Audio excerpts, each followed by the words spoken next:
Okay, welcome everyone. All of my panelists are here. It was, wasn't quite sure. I just wanted to just make a few initial comments. I think that this snow emergency in Kőszeg is a good metaphor for the uncertainty and the precariousness of the world that we live in today. And I want to commend all of you for your resilience and your commitment to working for a better future together. I am very honored to be a chair of this first session of the Winter School and this very distinguished panel. So I won't be reciting each panelist's extensive biographies, or we wouldn't have time for the panel. So you can read the full biographies at the end of the brochure here. And after the presentations, then hopefully we'll have a panel discussion among each other, but also have the chance to open it up for questions and comments from the audience. So first of all, I'd like to welcome His Excellency János Székely, the Bishop of Szombathely, who through his generosity, we are invited to the Episcopal Palace tomorrow for dinner and a concert. His Excellency, please.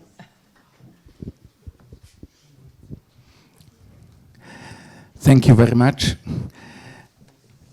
Distinguished Rector of the United Nations University, distinguished Director of the Research Center of Kőszeg, distinguished students and guests. My English is not at all perfect, so I have to read my text. It's a great joy for the Diocese of Szombathely and for our Christian communities that the 15th Institute of the United Nations University is being established here in Kőszeg, in a town that was already inhabited in prehistoric times and during the Roman Empire, whose oldest church is about 800 years old, where Holy Mass is celebrated in 3 languages: German, Croatian, and Hungarian, where many religions, including the Lutheran, Jewish, and Catholic traditions, are actively present, and which lies only 110 kilometers from Vienna and 138 kilometers from Bratislava. The Catholic Church, through its institutions, secondary schools, and theological college, museum, libraries, archives, and communities, offers its cooperation to the emerging new Institute of the United Nations University in Kőszeg.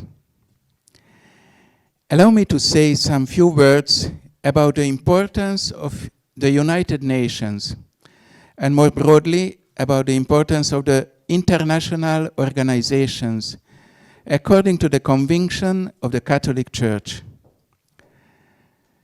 Because of the interdependence of nations, and in order to achieve the common good of humanity, the Catholic Church considers cooperation among nations, the establishment of international organizations, and the conclusion and observance of international agreements to be right and indispensable. These are areas in the life of nations that individual nations cannot resolve within their own competence. These include environmental protection, conflicts and wars between nations, the fair regulation of international trade, the global eradication of hunger and poverty, and the equitable distribution of the goods and resources of the earth, to mention only a few. Just as in the life of individual nations, it became necessary to replace personal revenge and violence with the rule of law. So among nations, the time has come for the right of the strong to be replaced by the strength of law. As Pope John Paul II expressed it, So for the establishment of international institutions, treaties, and courts that resolve conflicts among peoples through law and justice, by means of diplomacy and dialogue, rather than through war, violence, and assertion of power. What should such an international world authority be like? International world authority, that's the favorite expression for this kind of cooperation of Pope Benedict XVI. First, international law must be based on natural law, or as we have heard by His Excellency, the golden rule, ethics. So it has to be based on natural law, on the beautiful objective harmony placed into the world by the Creator. If law is not supported by the power of truth and morality, it becomes very unstable and often unjust. Natural law includes, among other things, the essential equality of nations, respect for the sovereignty, freedom, and territorial integrity of nations, the protection of minority rights, the just distribution of the goods and energy resources of the earth, the observance of treaties, the rejection of war and threats of war, and the ending of religious persecution. Does not the essential equality of nations also imply that nations should vote in this international body in proportion to the size of their populations? How unjust is that the victorious powers of the Second World War possess permanent veto rights in the United Nations Security Council, while countries with far larger populations possess no such rights. Just as it was right in the life of individual states to introduce universal suffrage, granting voting rights equally to every citizen, so it should likewise be natural that within the bodies of the United Nations, individual nations vote in proportion to their population, as the European Union Parliament attempts to implement this principle. Second, the international authority must respect the self-determination of nations. According to the principle of subsidiarity, it must not take upon itself questions that properly belong within the legitimate autonomy of nations. The United Nations should deal with truly supranational problems, the protection of our environment, of our common home, the earth, the establishment of economic justice, the resolution of conflicts between nations, and the elimination of poverty and hunger. The United Nations should not become an instrument for imposing Western ideologies on others. It must respect the distinctive cultures of peoples, their moral and religious views, and their right to self-determination. The regulation of family life, the shaping of political systems of individual nations, or coercive intervention in demographic matters should not fall within the competence of the United Nations. However, the United Nations should indeed address, for example, the perhaps in human history until now unprecedented concentration of wealth in the hands of a few. Capital is in the hands of a few, and therefore profits flow to a few. The halting and reversal of this deeply unjust and harmful process, which practically excludes much of humanity from influencing global decisions, can only be achieved at the international level through worldwide taxes on wealth and through global limitations and regulations. The Catholic Church is convinced that the goods of the earth were intended by the Creator for all humanity, for every person. Therefore, the right to private property is secondary to the right of every human being to a dignified livelihood. A legal and economic system should be developed that is capable of enforcing this right. I wish that the United Nations University in Kőszeg, its new institute here, with the wisdom of the peoples and researchers of Central Europe, who perhaps precisely as sufferers of the wars and dictatorships of the 20th century, have acquired a wisdom capable of enriching all humanity. I wish that the emerging institute here in Kőszeg may assist the work and the renewal of the United Nations, and in a broader sense of whole of humanity in building a more just and fraternal world. Thank you for your kind attention.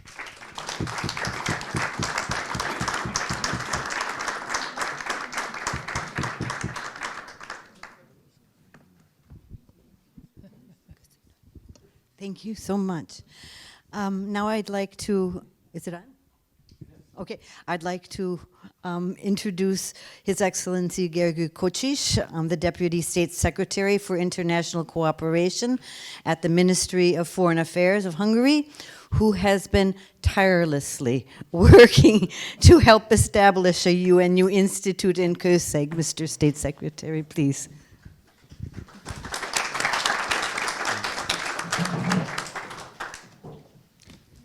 Thank you very much. Indeed, we have been working tirelessly. It's a group effort, I have to say, with many actors involved. And I myself, as previously head of the UN department in the MFA, and now as the Deputy State Secretary for International Cooperation, which is not a very good name because actually it covers international organizations, continue to work on this issue.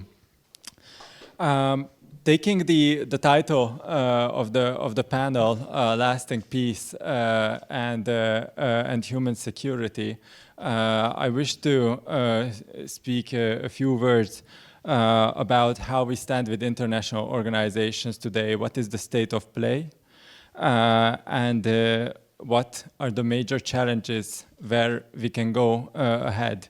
And the renewal of the United Nations was already mentioned as an important and key element in this. When we speak about international organizations, it is of course for those challenges that can only be dealt by international cooperation among different nations. And there is a long history to this, which is actually a very short history when you compare it to the history of humanity. But international organizations being created at the end of the 19th century or mid-19th century for the first time were created for solutions in cases that required, where it was indispensable for nations to work together. It goes without saying that this was much determined by necessities of technological advancement already at that time. The very first organizations were river commissions, which makes it very logical how geography connects us. And there is a long-standing tradition of how different professional fields have established their international organizations before we came to the structure of international organizations that we know today. Of course, today we are living in a world that was determined at the end of the Second World War in structures that were set up after the Second World War, and as was already mentioned by the victorious powers of the Second World War, which is still reflected, of course, very clearly in the UN Charter to this day.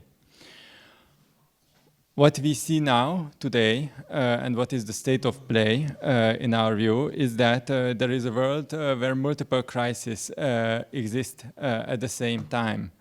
there are wars and conflicts, somewhere between 28 to 60, depending on which website you read or which research institute you look at.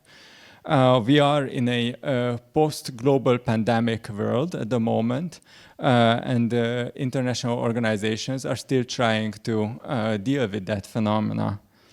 And there is, of course, an environmental crisis looming that is to be dealt with, and the technological revolution.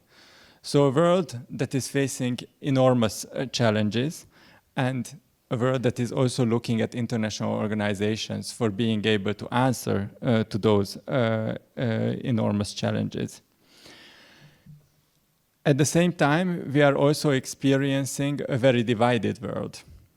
If you look at the statistics, and the United Nations is fantastic in creating different statistics, and sometimes it is also really great because it's very black and white. If you look at votes, for example.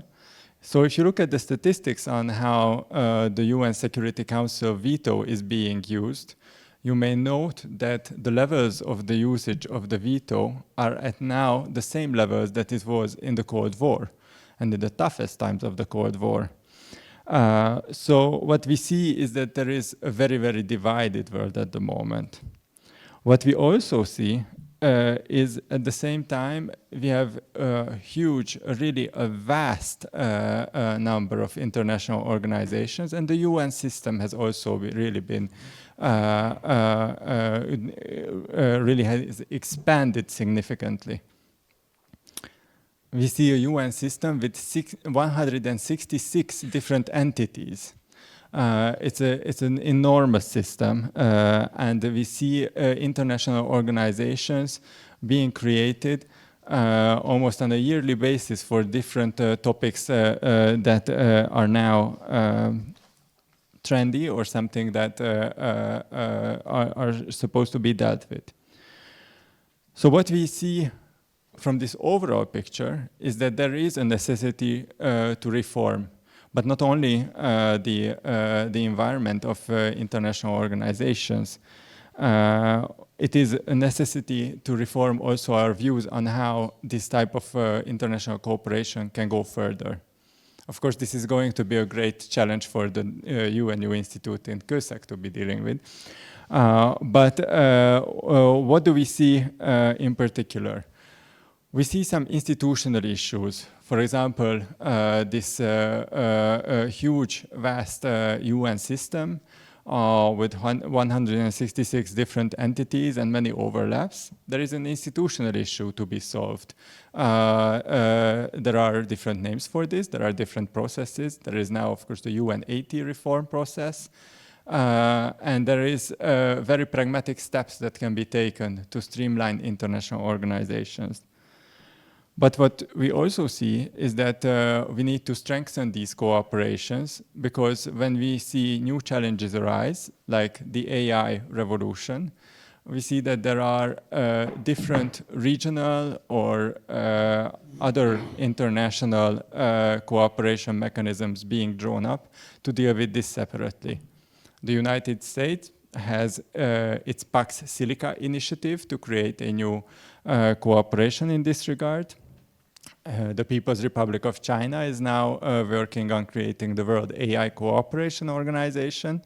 And of course, the European Union has already set up its own AI rules. And so we are looking at, and by the way, there are 3 different UN entities at least that are working on different rules for the AI. So what we are looking at is a necessity to reform the way we think about this and how a global governance can be truly set up, or if that is a possibility.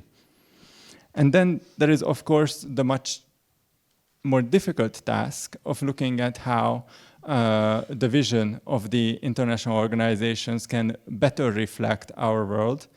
Now, 81 years after this structure has been created.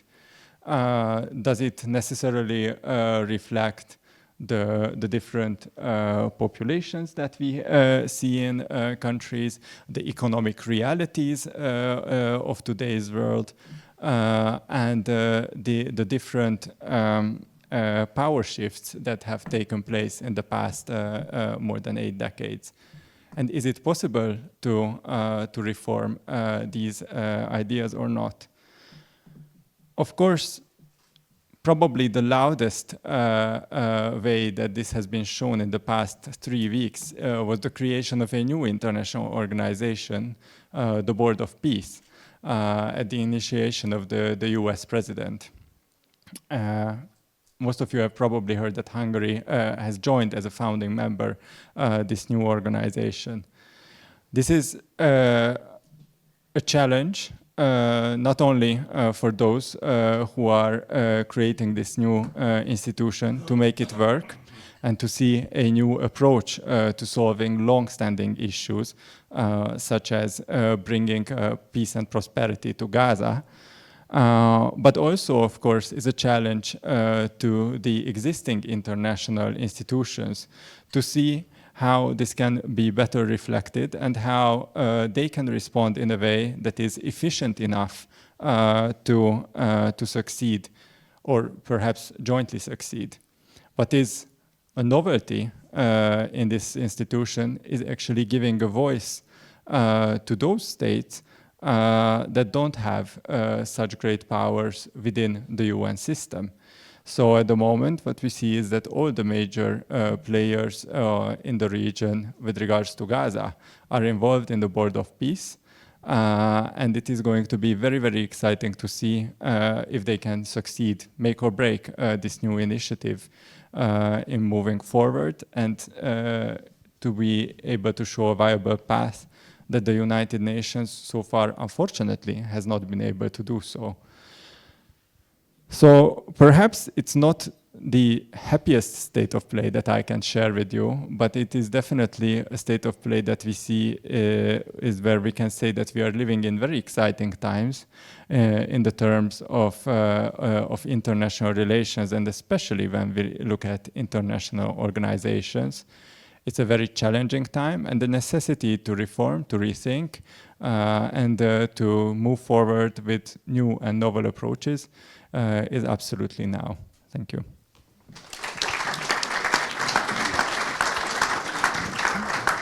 Thank you very much. I would now like to give the floor to my dear friend, Her Excellency Katalin Bogyay, among whose many positions and accolades include President of UNESCO National Commission of Hungary, President of the UN Association of Hungary, and founder of Women for Diplomacy International. Katalin. Thank you. Thank you. So at least I have 3 chapeaus, but who knows how many more. Your Eminence, Your Excellencies, ladies and gentlemen, professors, rectors, dear Ferry, dear Judy, I always greet you especially because what you have created here in Kőszeg since this big winter of 1986 when I was pregnant with my son. And I remember it so well because we came home after a big Sylvester night in Germany and we couldn't enter our house. So I remember that was the biggest probably winter. What you have created here, as I have the good fortune have been working together with you for a long time, is really a miracle. We've been always talking about Kőszeg, iASK, this very institution, as a fine place. There are these fine places in the world which are small but very influential because they are filled with thoughts, originality, creativity, and the whole concept of working together, listening to each other. I mean, the real concept of dialogue. And I would like to, of course, welcome you especially, Rector, because whenever I'm listening to you, I'm thinking of your great philosophy, Ubuntu. And I think the way, you know, we were brought up here in Europe, obviously based on European philosophy, but in order to be able to really make peace lasting peace in the world, we really have to learn from each other, listen to each other. And Ubuntu as a concept is one of the most beautiful concepts, that I belong because I belong to a community. And that kind of definition is something what we should listen to here in Central and Eastern Europe, very much so. I would like to say that, of course, we gather here at this roundtable and during this conference when we stand as, I would say, a pivotal moment in history, one characterized by a tapestry of interconnected challenges that threaten our collective future. We are confronted with armed conflicts and devastate lives, climate change that alters our planet, social inequalities that fracture our communities, and transformative technologies that reshape our society.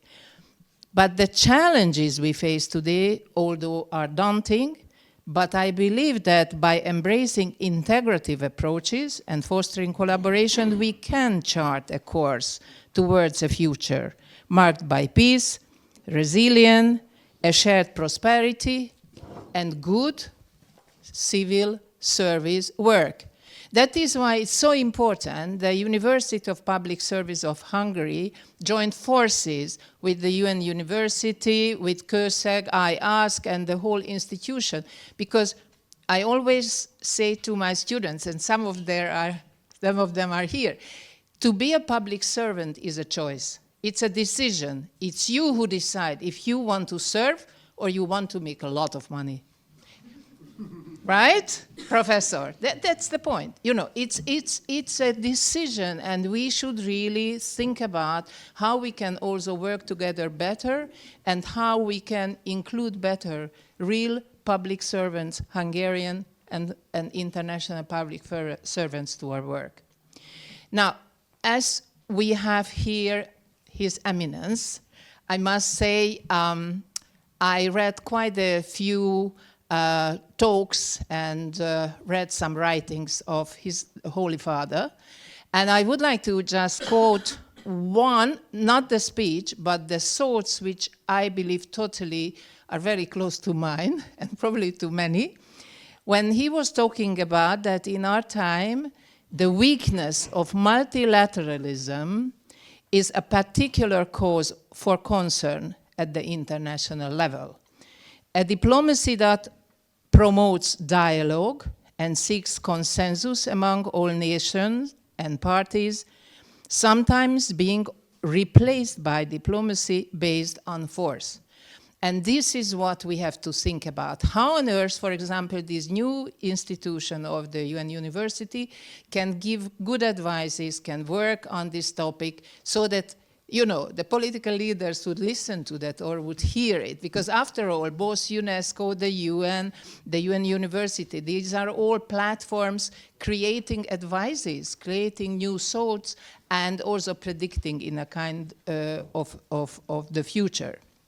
So I think that I would continue this, that peace should be always thought as a gift and a desirable good in itself, and we can't take it for granted. We are all working in creating an ordered university, but in this ordered university, all human beings, women and men, children, girls, boys, they all have to be given human rights. That is why it was so important when you talked about that very stressfully. I would like to use, of course, from another angle, this whole motto, what comes from the UNESCO Constitution, that a peace based exclusively upon the political and economic arrangements of governments would not be peace which could secure the unanimous, lasting and sincere support of the peoples of the world. You know, I mean, sadly, we are the same age. We were brought up in the time of communism. You know, they told us many things, but it doesn't mean that we believe that. We had the resilience, we build up our resilience, so we have to know how it works, really. So the peace must therefore be founded, if it is not to fail, upon the intellectual and moral solidarity of mankind. of human beings. And of course, that's the raison d'etre of UNESCO. So I would like to see the peace which lasts. And we must invest in the infrastructure of peace, or infrastructures of peace for that. Education, culture, dialogue, building trust, using science diplomacy, and ethical governance. So if peace is to be lasting, it must be designed as a long-term process. And I would like to say we would like to see the women put at the table, not as note-takers, but as ones who lead the peace talks, sometimes sign the peace treaties. I've seen in the world when women were invited from both sides to sit at the peace talks, and they came up with very creative and very usable solutions. And when these all words was put into the peace treaty, then it had a chance. When it was only verbally, around us, it was very difficult to make visible and practically used. So I think the winter school here shows the right direction to all of us, learning together, building partnership, and transforming complexity into cooperative resilience. And I hope today's roundtable and this whole conference will not only diagnose the problems, but also identify how we can move forward. And of course, I would like to stress the so-called soft power diplomacy. This is not something nice, little ice on the cake, because culture and education is what shape us.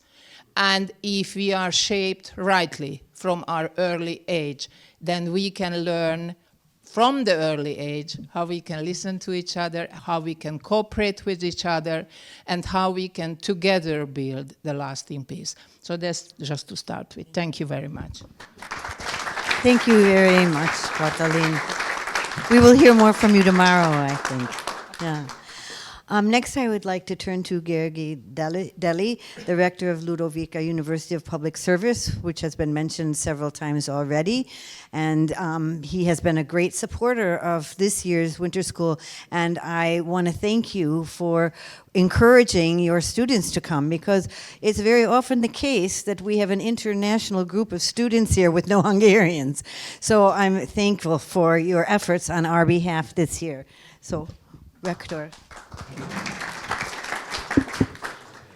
Thank you very much. I'm coming from an academia, so let me tackle this whole issue from an academic point of view and briefly describe to you what I may call the geopolitics of academia. The first, we have to look at the status of the academic world, and I distinguish here three main problems with universities around the world. I will be oversimplifying things just to make the point. So for this oversimplification, so I see three main problems with universities. The first one, that they are captured.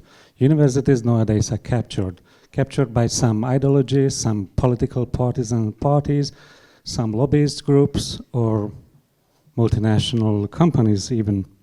That's the first problem.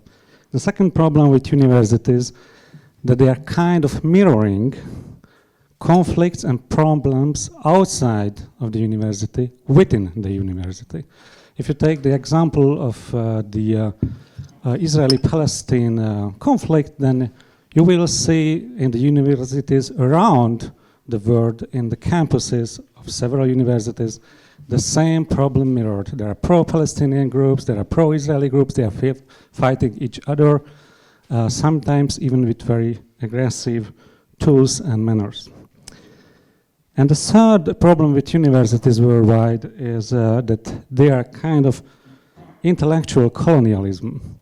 Under that, I understand that many universities are following the Western North model of being a university. The North, the part of the world, the Western part of the world, owns the big journals, the big publishing houses. They are making the rankings, which ranks the universities, and they have a monopolistic access to money, to the capital. So we face these three problems with universities. They are captured, they are mirroring outside political conflicts within the campus, and they are under some kind of intellectual colonialism. At the beginning of my mandate, I had to ask myself what I can do against these problems. In a very small Hungarian, even in Hungarian terms, Ludovika is a middle-sized university. It's not big. It has only 7,000 students. So what can I do facing these problems? And Ludovika is a military academy too, you might know. So we train the soldiers for the army. So let me use an example, an analogy from the army, a military analogy. What can you do if you face big, well-structured enemies with big weapons, big structures, overwhelming power? What can you do? And the Russian-Ukrainian war showed us what you can do. You build and launch drones. Drones are small, drones are cheap, drones do not need too much human power. So my answer to these three big challenges, being captured, being full of outside tensions, and living under intellectual colonialism. So to these three challenges, my answer was build and launch drones, academic drones. What I do understand under academic drones? Under academic drones, I understand small, free, independent academic units. They can work on their own, but they can collaborate with each other beautifully in harmony and can tackle big, very big challenges. With an army of academic drones, you can win a battle against the big universities too. So we need... So the good thing in drones that they are autonomous and they enjoy freedom and they are individual-based unit. So when Rector Marvela spoke about incentives, then for a small player like Ludovika University, how can I incentivize my people there? The only way to do that is I give you freedom, I give you the possibility, but you have to work according to your best skills and capabilities. And under one condition, I always make one condition, you have to work for the common good. You might have in your mind other reasons. Why do you work? Personal advancement, career. But the main overarching goal should be you have to work for the common good. And this freedom, the human creativity, is the most powerful incentive. If you let the scholars, the researchers freedom and money, then they will do the best. So that's why we achieved, as Ludovika, according to our side, big results in the past 4 or 5 years. And why Ludovika is a good partner for iASK and for the United Nations University, I think because at Ludovika we have the structure, we have a centrum, but we have many intellectual academic drones around us. We have 13 research centers, we have 24 research groups, we have a National Center for Philosophy. They are working independently for us from our means, but they work in coordination, in beautiful harmony for the common good. And that's going to be the model for our coordination here in Kőszeg, for United Nations University, iASK and Ludovika and our partners from abroad, that we create an army of academic drones. And with the army of academic drones, we can win big battles. I am sure of it. Thank you for your... Thank you so much. I hope we bring bring this up in the following discussion. Now I'd like to introduce to you Donato Kiniger-Passigli from the World Academy of Art and Science, the Global Peace Offensive Center, Italy, and welcome to COSEG for the first, but I'm sure not last time. Jody, thanks a lot, and thanks to Ferenc. As you said, Ferenc, I hope to come back, because I want to be your friend. I want to be your friend, first of all, because I need to congratulate you. I mean, I come from Florence, you know, we like beauty, and this is a place of beauty. This is a solid place. This institution is made of ancient bricks, and it's not just a matter of architecture. I'm sure that this institution that you are building is not just a winter school, it's a school for all seasons. So this school of all seasons is probably just opening up, but has an ancient, rewarding history. So congratulations to you. Now, the theme is combining the crisis with human security. I'd like to remind us all that the term human security is a correlation between human, on one hand, and security. And security is about basic needs, the basic needs of people, having a job, having health, having access to a future, a dignifying future.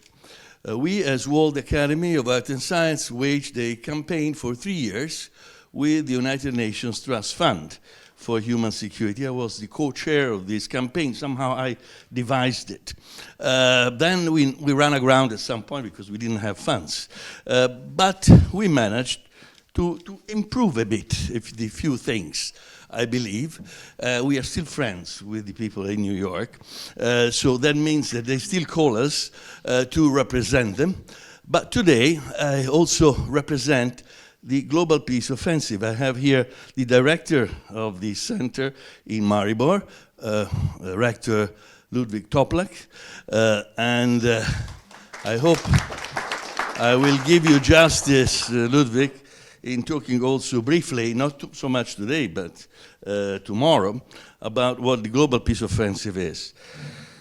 That is actually an initiative to tackle the crisis, to bring people on the forefront, the basic needs, the requirements that we have to give power to the people. So new initiatives. This is what we're talking about today as well, new initiatives.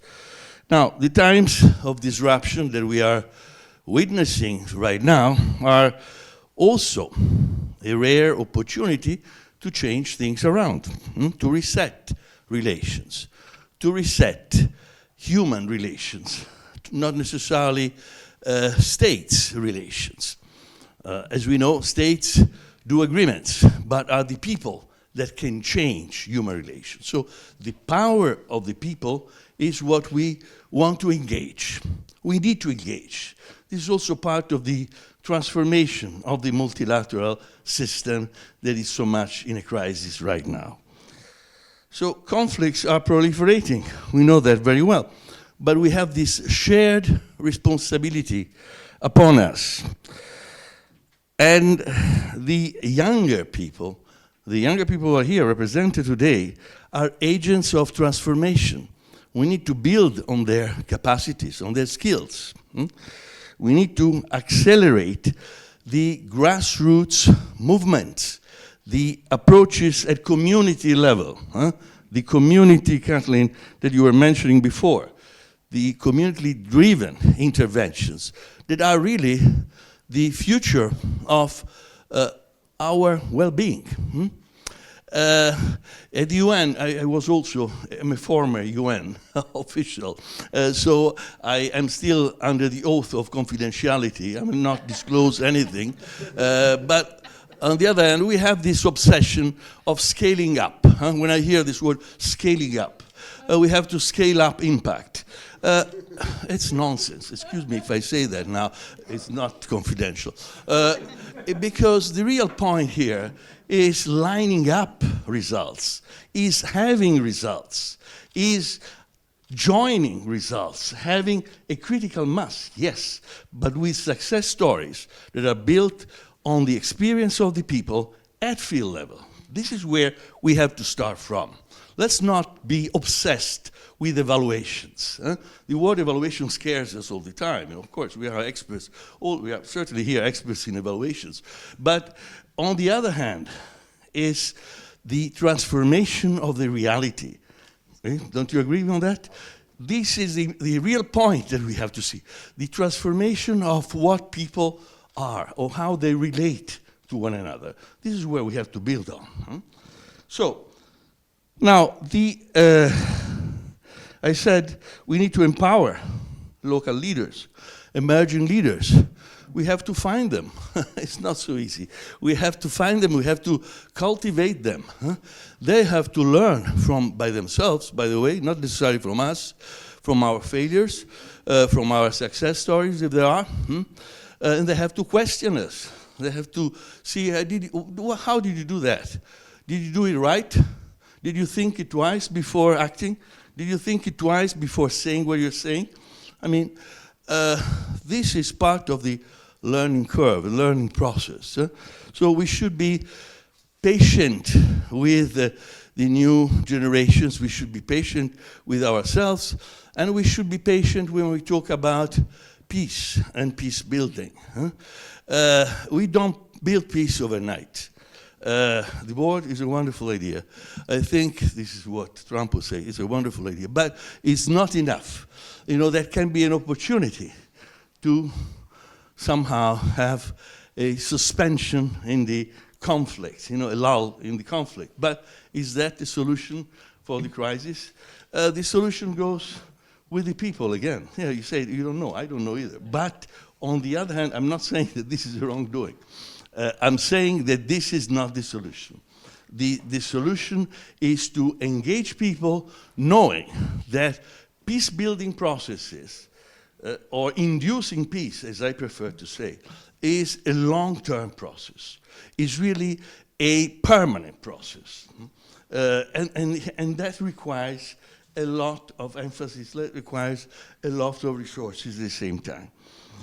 So that is, of course, the concept of positive peace that need to be nurtured. And we need to, at the same time, we need to de-escalate tensions. This is why we came up with the Global Peace Offensive. That is an initiative based on concepts of a certain Charles Osgood that in the 60s, a behavioralist, that thought of that and inspired a certain Kennedy. And a certain Kennedy used this methodology with the crisis in Cuba. And then later on, this informed other people. A certain Gandhi as well was under the same influence, let's say. The fact is that if you do not de-escalate tensions, if you do not try to bring people together, if you don't talk about solutions even at the local level, and if you don't bring them together to discuss, you will never have an impact, you never have a result. So the point that I want to make, we spoke about crisis of multilateralism, is also, of course, an issue of erosion of norms, erosion of the human rights principles that need to be applied, that we have to be reminded at all stages. And of course, the customary international law, the social, political, cultural issues, but it's also the effect of the resurgence of denialism, of the flat earth theories, of cultural cleansing, and of perverse effect of misinformation, mistrust, polarization, in the end, dehumanization. So the point is that we have to fight back these dogmatic approaches. We have to fight back the ideological propaganda. We we have really to rebuild these human relations. We have to bring soul to life. We have to bring our soul to life. That is obviously has an incidence on multilateralism and on collective security. But remember, again, that this crisis of multilateralism is not something that happened recently, something that we have in process for a long time. I remember in 1993, the Christian Science Monitor wrote an article, "Multilateralism is dead." It's dead. Why is that? Because in the end, the Appropriation Committee of the United States realized that the money spent for Somalia was useless. And that's some situation in Somalia that degenerated, as we know, very much so. But how many other Somalia we had afterward? How many other crises we had of the same level, let's say, magnitude? Now, that obituary somehow is baffling at that time, 1993, because we were at the peak of the UN prestige. Let's not forget, in 1988, I was there. I was there in 1987, actually. But in 1988, the United Nations got the Nobel Peace Prize for peacekeeping. That was a wonderful thing that the United Nations did. Unfortunately, the situation did not go well, and the foundations of multilateralism are really in a crisis, in a definite crisis. The peaceful resolution of conflict is one of the two pillars, of the international multilateral system. The other one is international cooperation. The experts and the high-level representatives of the UN just spoke before me, they are probably coming mostly from the international cooperation area. That is the successful one. Unfortunately, the elements of peaceful resolution of conflicts, of settlements of disputes, the so-called Chapter 6 of the United Nations Charters, are not going well at all. I have my own views, given my practice at field level. And I can tell you what are the three elements of the failure of the United Nations. It's, in a nutshell, very simplified, allow me to say, very simplified ways of seeing things. When the number one is UN, the United Nations, slow, inadequate reaction force. The fact that the United Nations was prevented from the very beginning to have an army, to have an intelligence, to gather information at field level, with appropriate means.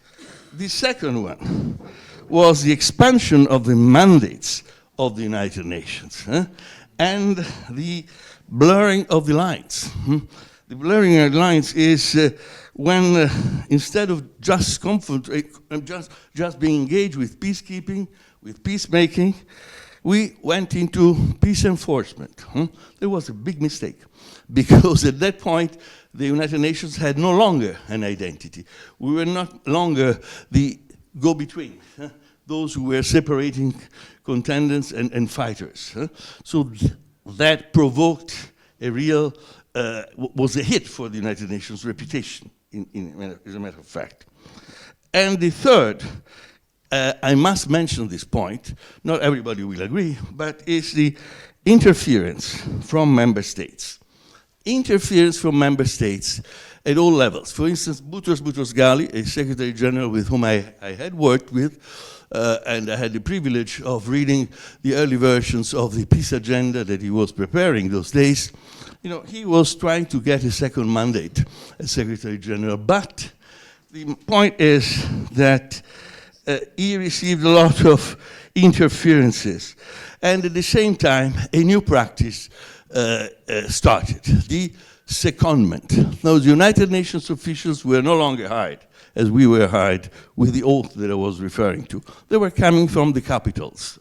That means that they had no obligations to respond to the United Nations as only and single owner of the process or their employer. So they had other employers. That meant also diluting the sense of mission that those officials had.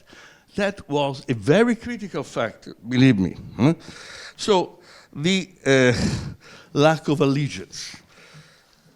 Now, I don't know how much time I have because I could go on for long, but I want to tell you only that what is needed now, and I will talk about that tomorrow, is the people-to-people diplomacy. This is where we have to engage ourselves. Confidence-building measures. Permanent peace building, I think I said that. Preventing action. And think in terms of long term, not the short term. Peace education, someone mentioned that. I think it's very important.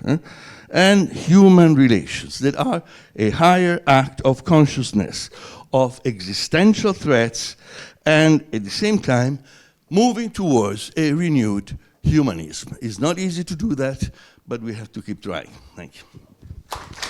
Thank you very much. Many topics to continue this week. Next, a little switch in the program because I'd like to introduce to you Professor Elira Luli, who is a cherished colleague here at iASK, who is essential in the scoping committee for the UNU. She is from Luarasi University in Albania. So, Elira, please. Thank you for having me here. It's really a great pleasure to be back at this UNESCO Winter University and see all these familiar faces, but also new distinguished speakers that I think maybe it's the first time for them, but they will keep returning in Kőszeg because Kőszeg, it's really magical. And as magical is this environment here, this genuine dialogue and communication that you have built here for years. It's really something priceless. But building on the panelist framings and what has been identified so far as global challenges that impact also human security and lasting peace, I think all these challenges are pretty much interrelated. They do not appear at the same, they appear at the same time. They do not appear in isolation. And they can reinforce and impact one another. Like, for example, as we see with climate change, it can reinforce scarcity, displacement, more violence. At the same time, weak governance can impact cycles of instability, insecurity, can trigger waves of migration. And there are also lots of challenges in these cross-border regions, like, for example, in Western Balkans. We know a lot about resilience and challenges and resilience and how to deal with lots of challenges like hybrid threats, conflict, unfinished peaceful processes, and so on. But what is something that for me is really concerning is that yet our responses remain fragmented.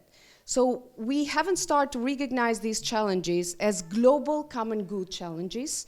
And for that, I think we need more to build more collective efforts, especially at the horizontal level. And this is quite unique, what you offer here in Kőszeg, because this is the third time I'm participating in a similar event.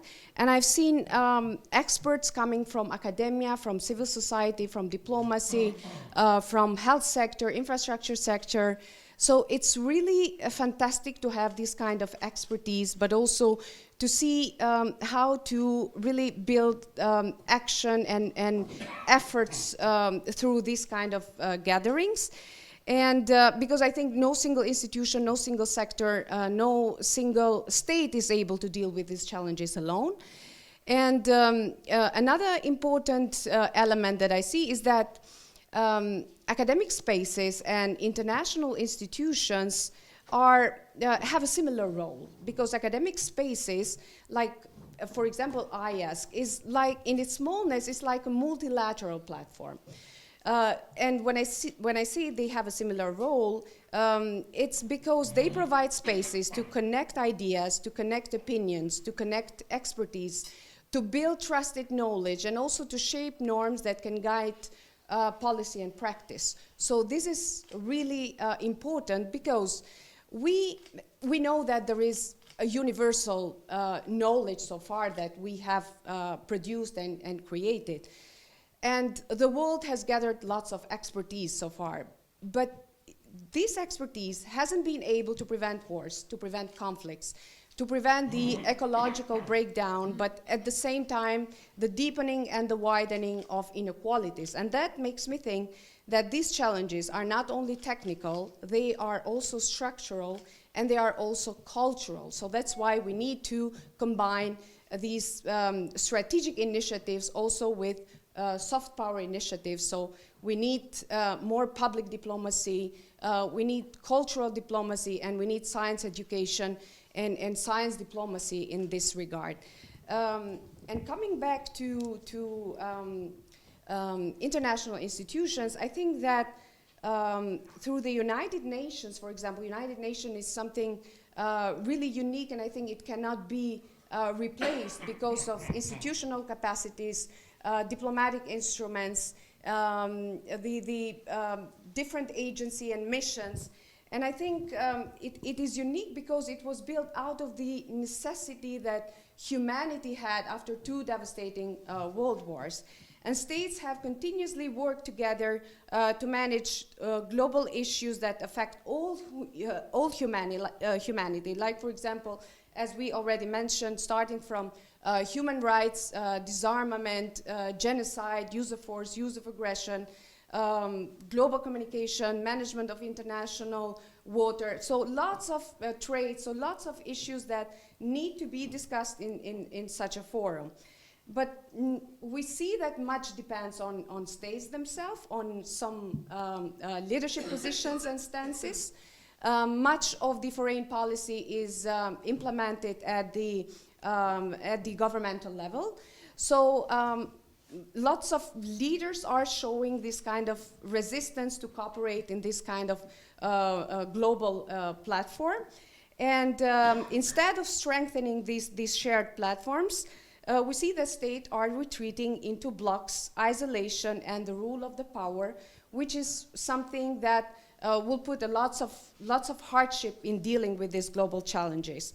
And it is therefore no surprise that UN marks its 80th year in crisis, facing deep financial crisis, and being sidelined in major conflicts from Ukraine to the Middle East. And that's why we see also the international law in crisis for a long time. I know there has been lots of failures and lots of challenges, but we know that states have profited a lot from these frameworks. And it's understandable if we see how this rivalry is showing today and power politics is showing today. And also if we think how theories of international relations started, they started with the assumptions that international law cannot control. And there is always this tension between human self-interest reflected in some leaders that we see today, and also an orientation in other leaders towards ethical leadership, and they base their initiatives, conduct in universal values and legal frameworks.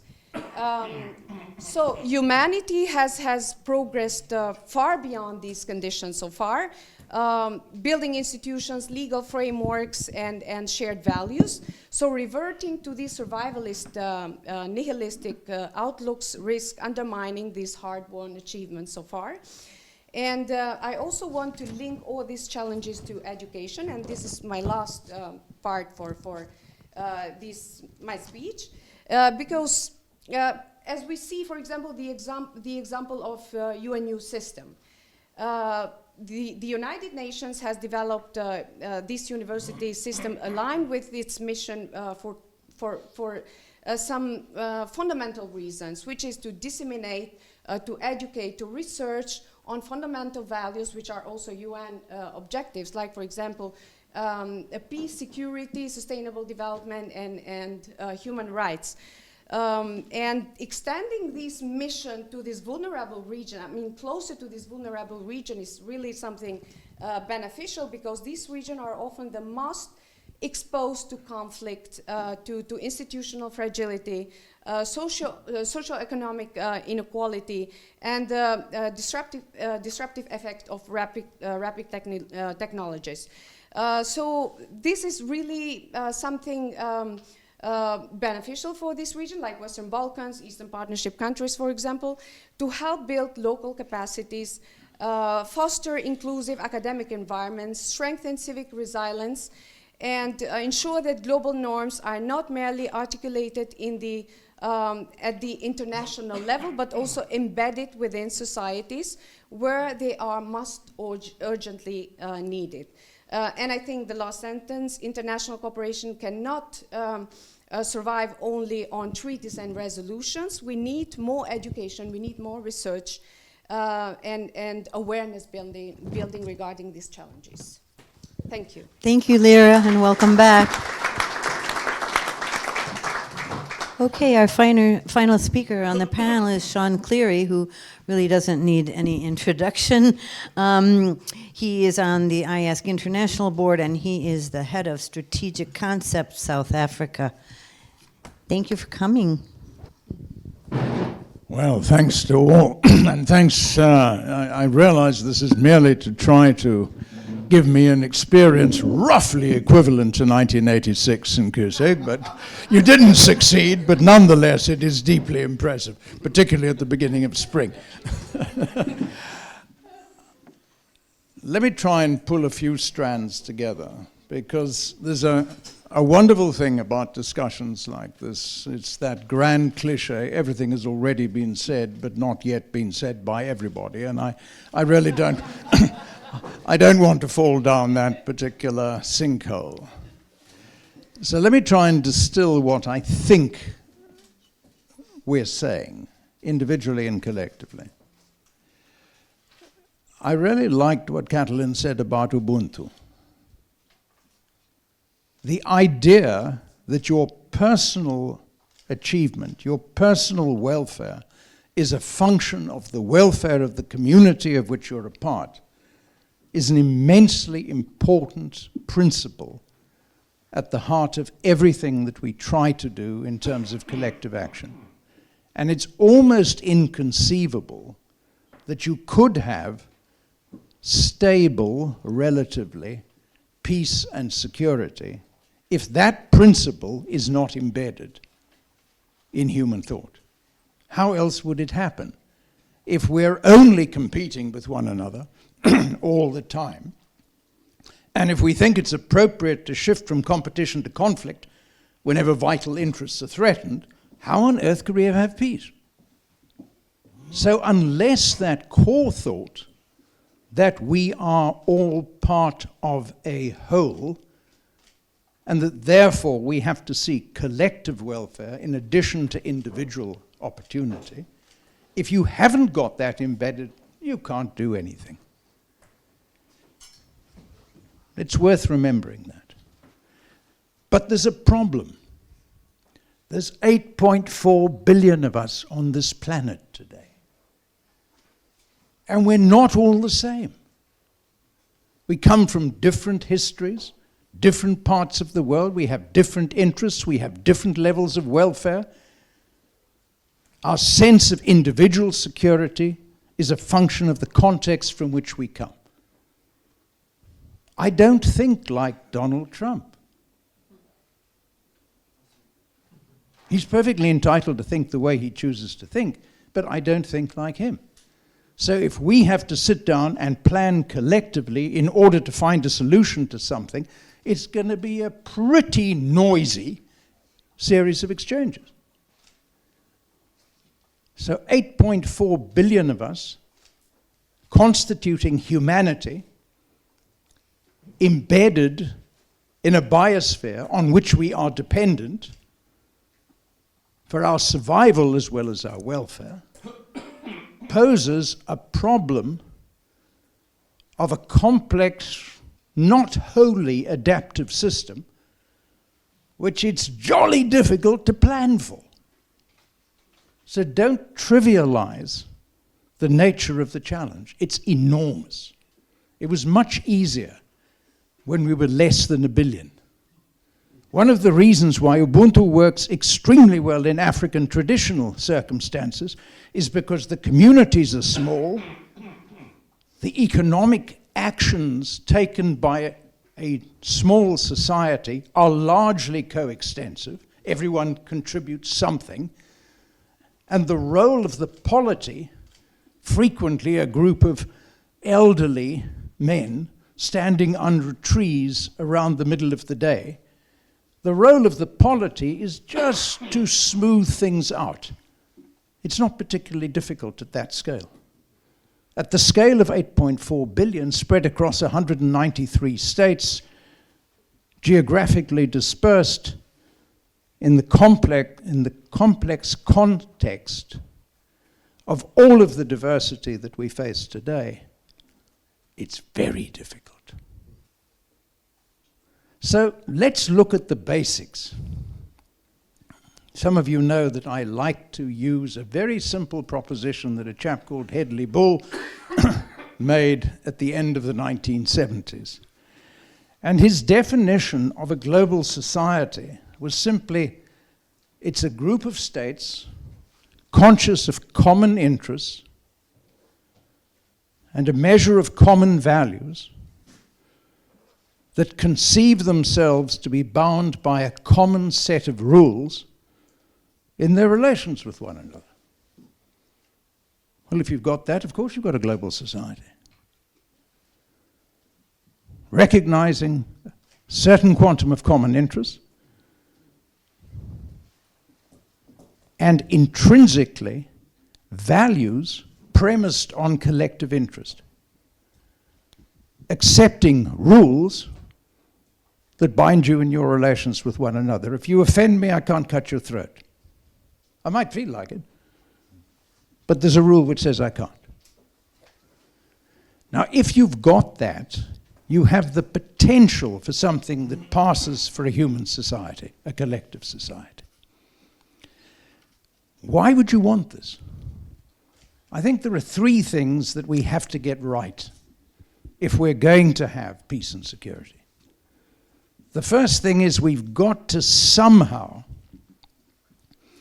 get our economic growth attainments, because some countries have got very low per capita GDPs and by definition have to grow if we're going to have any level of global stability.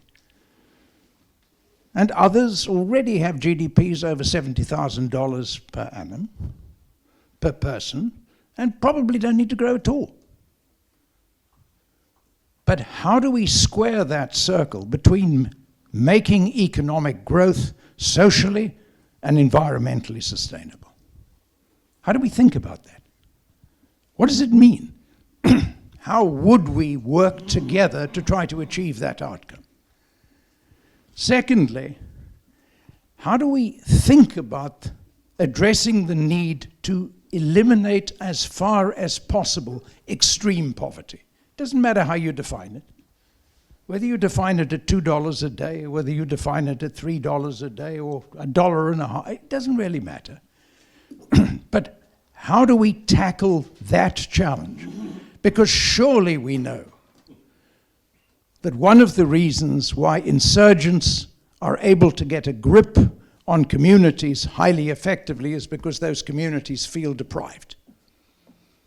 It's one of the most fundamental reasons anywhere in the world. I'm leaving aside now the premises that are spread across all of the major religions, which say, in effect, do unto others as you would have them do unto you. The greatest commandment is love the Lord thy God above all else, and the second is close and akin to the first, love thy neighbor as thyself. It's the essence of every single civilizational principle across the entirety of humanity. We just don't do it. The third thing that we have to get right if we're going to make this happen is we have to think about security in different ways. Why is there an intrinsic distinction between human security local security, regional security, national security, and global security. There's no logic to it. There's no logic saying we've got to have a defense budget at 5% of GDP for national security. We don't have any priority for human security. We don't have any priority for regional security, but we've got a national security priority at 5% now under NATO. Doesn't make any sense. The purpose of security is the reduction of human vulnerability. That's what you're trying to achieve. So we need to rethink security to eliminate the sources that give rise to insecurity, that give rise to conflict. Now those are the three things we've got to get right. To get there, we need two things. First of all, we need those common rules that Hedley Bull was talking about. So you need agreement on a set of universally binding norms. I was rather pleased when the bishop was speaking about Benedict XVI's approach to this particular question. It reminded me that during the wars of religion in Europe, Grotius came up in De Jure Belli Pacis with a simple proposition that the law of war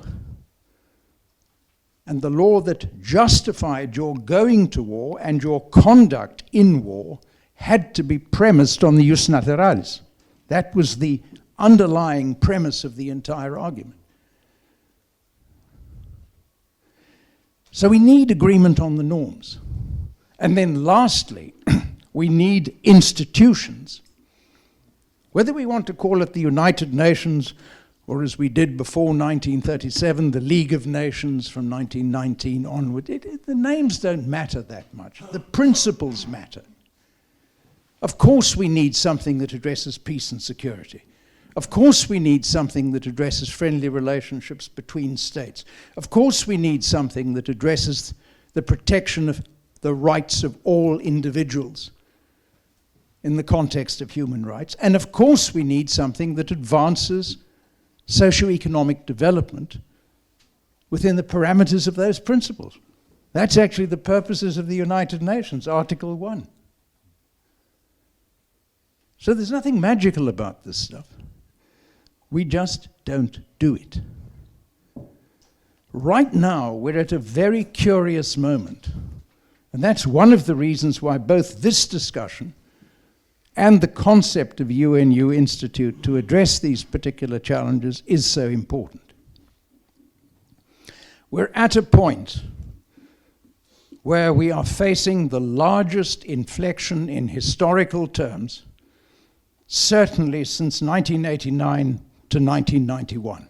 The wall coming down in Germany and the explosion of the Soviet Union.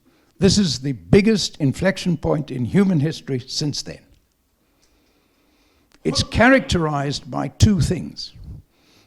A surge in conflicts.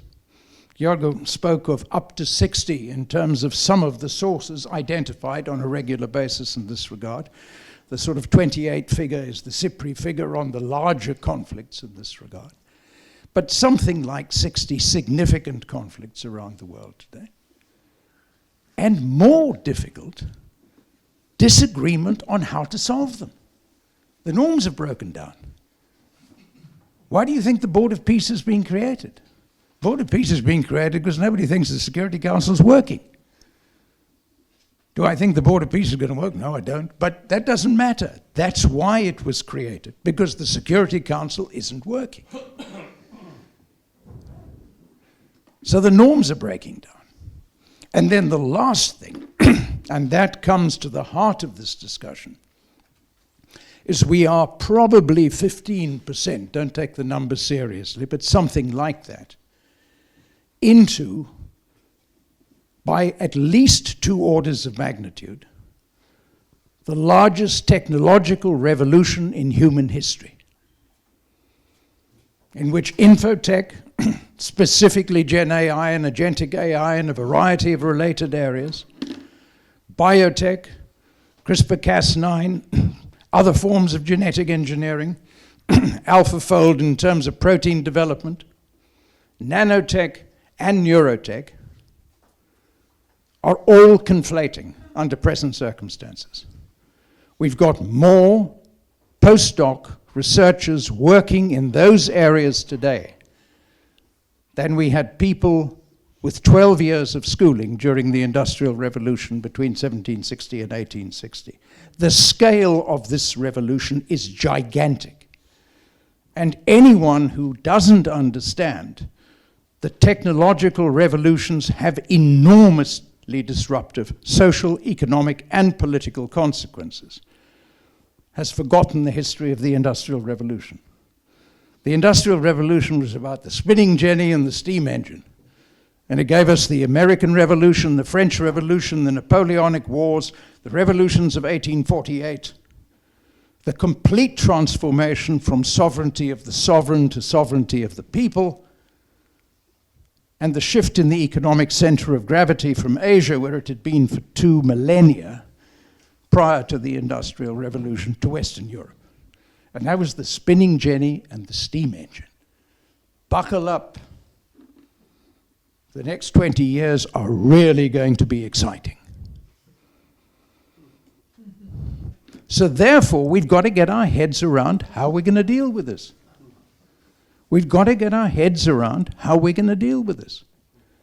And the underlying challenges are threefold. What are the principles and the purposes that we want to engineer for? What are we trying to do? What are the norms? What are the rules that we're going to apply in our efforts to get there? And what sort of institutions do we need to ensure those norms are complied with and that we are advancing towards those principles? That's the challenge. That's what the transformation of transnational governance, perhaps even global governance, is about at this point in time. That's what managing for peace and security in the context of transformative technologies means. And that's why some measure of futures literacy, the ability to understand where we're going to go if we get it right, what could go wrong, how we avoid that, and how we optimize our chances of success, is so central. And that's what this UNU Institute is supposed to be about. Thanks very much. Thank you. Thank you as always, Sean.